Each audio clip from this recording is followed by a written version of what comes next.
መኢአድ መንግስት በዘር ማጥፋት ወንጀል እንዲከሰስ ጠየቀም። ድርጅቱ በቋንቋ ማንነት ህዝብን መግደል ማፈናቀልና ማሰር የዘር ማጥፋት ወንጀል ነው በሚል ርዕስ ባወጣው መግለጫ ሰሞኑን በቤኒሻንጉል ጉሙዝ ክልል በአማራ ተናጋሪ ማህበረሰብ ላይ የተከፈተው ማፈናቀል በጅጅጋና በአፋርም የቀጠለ ሲሆን በመላው አገሪቱ የአማርኛ ተናጋሪ ህዝብ ቤት እንዳይኖረው የንግድ እንቅስቃሴ ላይ እንዳይሳተፍ በተለያየ ስልት ድሃ ሆኖና በጎዳና እንዲበተን የወያኔ ካድሬዎች አዲስ አበባን ጨምሮ በሁሉም ትዕዛዝ የሰጡ ሲሆን በአዲስ አበባ ከፈረሱና ያፈረሱ ካሉ ቤቶች አብዛኞቹ የአማርኛ ተናጋሪዎች መኖሪያ መሆናቸውን መታዘቡን ገልጧል። በአዲስ አበባና በተለያዩ ከተማዎች የአማርኛ ቋንቋ ተናጋሪዎች የባንክ ብድርን ጨምሮ መሬት እንዳያገኙ ከመደረጉም በላይ ከፍተኛ ግብር እየተጫነባቸው በመሆኑ ከንግድ ስርዓቱ እንዲወጡ ተደርጓል ብሏል መኢአድ። በአሁኑ ጊዜ ከ200 በላይ ከቤኒሻንጉል ጉሙዝ የተፈናቀሉ የአማርኛ ቋንቋ ተናጋሪዎች በባህር ዳር ያለመጠለያ በጎዳና እየኖሩ መሆኑን መኢአድ በመግለጫው አመልክቷል። በባህር ዳር ለጎዳና ተዳዳሪነት ከተዳረጉት መካከል ብዙ ነፍሰ ጡሮችና ህፃናት ይገኙበታል።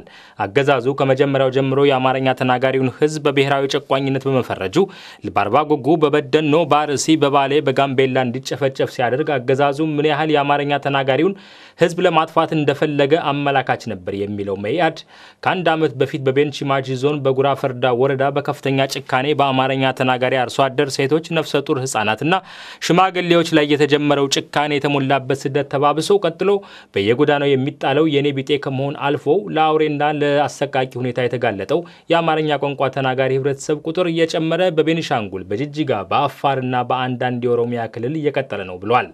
መኢአድ ማንኛውም ሰው በቋንቋው፣ በጎሳው፣ በእምነቱ፣ በቀለሙና በማንኛውም ልዩነት ምግብ ሲያጣ፣ መጠለያ ሲነፈገው፣ ጨቅላ ህፃናት በየጎዳናው ሲሞቱ፣ ነፍሰ ጡሮች በየብረንዳው ሲወድቁ ህሊናን የሚያደማ መሆኑን ገልጾ ይህንን ጨቋኝ ስርዓት በዓለም ህዝብ ፊት በዘር ማጥፋት ወንጀል ልንከሰው ይገባል ብሏል።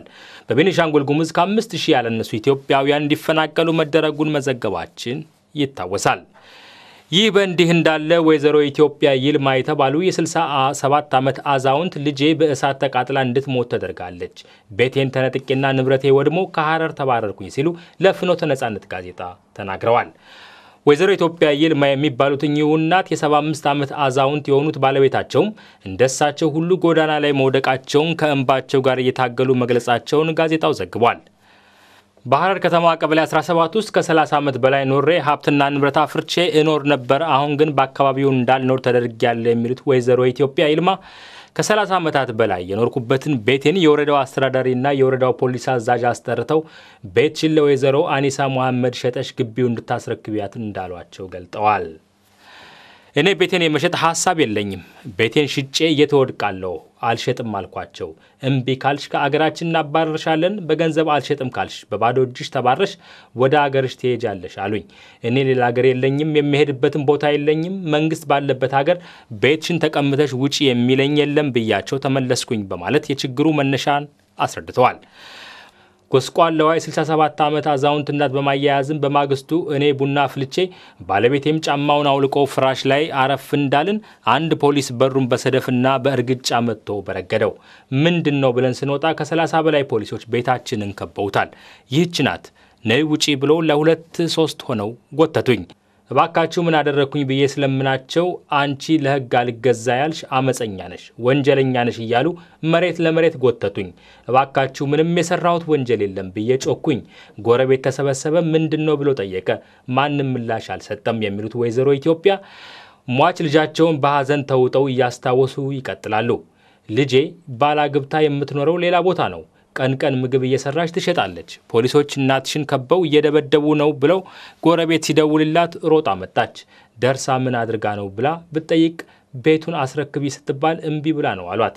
የተወለድንበትንና ያደግንበትን ቤት ከህግ ውጪ እንዴት እንነጠቃለን ብላ ስትጮህ ጥለው ሄዱ በማለት በለቅሶ ያስረዳሉ።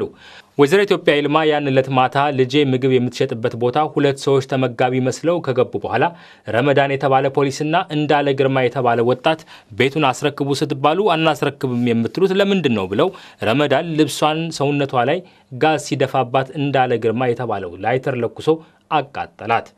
ሳትሞት ሆስፒታል ደርሳ ነበር። በማግስቱ አዲስ አበባ አምጥቼ ላሳክም መኪና ተከራይቼ ይዤ ስመጣ ፖሊስ እዚህ ትታከም እንጂ ከሐረር አትወጣም ብሎ ከለከለኝ። እኔም ገንዘብ ካለኝ እንኳን አዲስ አበባ አሜሪካን ወስጄ ባሳክም ለምን እከለከላለሁ ብዬ ጮኬ ባለክስም ማንም ሊደርስልኝ አልቻለም። ልጄ ሕክምና ታሞተች ብለዋል። አዛውንቷ ከልጃቸው ሞት በኋላ የደረሰባቸውን በምሬት ሲገልጹ እኔንም ከቤት ያስወጥተው ቦታውን ሽጭላት ላሏት ሴት ሰጧት። አሁን ቦታዬ ላይ ፎቅ እየተገነባ ነው። እኔና ባለቤቴ ግን ጎዳና ተጣልን። የአካባቢው ህብረተሰብ አዋጥቶ የሰጠኝ 3000 ብር አንድ ፖሊስና አንድ ደላላ መጥተው ነጠቁኝ። ሐረር ውስጥ አደሬ ወይም ኦሮሞ ካልሆንክ አቤት የሚባልበት ቦታ የለም። አማራ ነው ከተባለ ሁሉም ባለስልጣን በደረሰበት ግፍና ስቃይ ይስቅበታል። በደርግ ጊዜ የሐረር ፖሊስ አዛዥ ትግሬ ነበር። የማረሚያ ቤት አዛዥም ትግሬ ነው። የከፍተኛ ፍርድ ቤት ዳኛው ትግሬ ነው። ለምን ትግሬ ሆነ ያለ አንድም ሰው አልነበረም። ዛሬ በሐረር በየትኛውም መስሪያ ቤት አማራ ባለስልጣን የለም። ባለቤቴ ኦሮሞ ነው፣ ልጆቼም ኦሮሞ ናቸው። እኔ አማራ በመሆኔ ብቻ ይህ ሁሉ ጉዳት ተፈጸመብኝ የሚሉት ወይዘሮዋ የተፈጸመባቸው የሰብአዊ መብት ጥሰት ዘራቸውን መሰረት ያደረገ መሆኑን ይገልጻሉ። አክለውም አዲስ አበባ መጥቼ ለእንባ ጥበቃ ተቋም አመለከትኩኝ። ፌዴራል እንባ ጠባቂ ተቋም እንዴት እንዲፈጸማል ብለው ይዘውኝ ሐረር ተመለሱ። የቤቴ ካሳ እንዲከፈለኝ ተወሰነልኝ። የክልሉ ባለስልጣናትም እሺ ይፈጸምለታል ብለው ቃል ገቡልኝ። እንባ ጠባቂዎቹ ወደ አዲስ አበባ ተመለሱ። እነሱ ከተመለሱ በኋላ ግን ምንም መፍትሄ አልሰጡኝም። በድጋሚ አዲስ አበባ መጥቼ ለእንባ ጠባቂ ተቋም ባመለከትም እነሱም ውሳኔያቸውን እንዳጀማምራቸው ሊያስፈጽሙልኝ አልቻሉም። ጉዳዩንም ለመስማት ፈቃደኛ አልሆኑም በማለት የበደላቸውን ስፋት ለፍኖተ ነጻነት ዘጋቢ በዝርዝር ገልጠዋል። ዛሬ እኔ አዲስ አበባ ላይ ባለቤቴ ደግሞ ሐረር ላይ ጎዳና ላይ ነን።